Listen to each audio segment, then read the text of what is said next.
અરે ભોળા દાદા, તમે આ ગાડી લઈને આ વાંદરાને બેહાડીને ક્યાં ઉપડ્યા? આ વાંદરું અહીં હરખું બેસે ને પાછું ધ્યાન રાખજો હો, ક્યાંક તમને પસાડશે બસાડશે ને તો તમારે ટકો બકો રંગાઈ જશે હો. હા ભોળા દાદા, તમને ગામમાં બીજું કોઈ મળ્યું જ નહીં? તમે ગાડી લઈને તો નીકળ્યા, પણ તમે આ વાંદરાને વાહે બેહાડ્યું ને એ ખોટું કર્યું હો.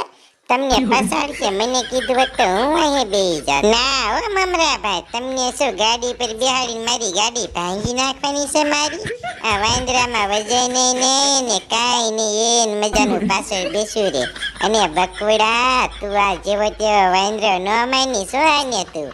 આ રહ્યો ને એ મને રોજ ₹100 પેટ્રોલ ને આપે છે ગાડી વાંહે બેહવાના. અરે ના હો ભોળા દાદા, તમે આવું ખોટું ન બોલશો. વાંદરા કોઈ દી પૈસા આપ્યો ₹100 અને એની પાસે ક્યાંથી? એને થોડું કઈ બેકમાં ખાતું છે તે એમાંથી ઉપાડીને તમને આપે? અરે બકુડા, તને કાંઈ ખબર પડતી નથી લાગતી. આ વાંદરો રહ્યો ને એને હું ગાડી વાંહે બેહાડીને બીજા ગામમાં લઈ જાઉં છું, અને પછી ગામમાં વચ્ચે ગાડી ઊભું રાખું ને તો વાંદરો મારવા માંડે ઠેકડા. તે માણસો રૂપિયા નાખે, ઉપર કોઈક 10 નાખે, કોઈક 20 નાખે, 200-300 થઈ જાય ને એટલે ઘર ભેગા આપણે ને પછી પેટ્રોલ થઈ જાય. જઈ લો બકુલભાઈ, ભોળા દાદાની બુદ્ધિ કેવી કામ આવી વાંદરાની નો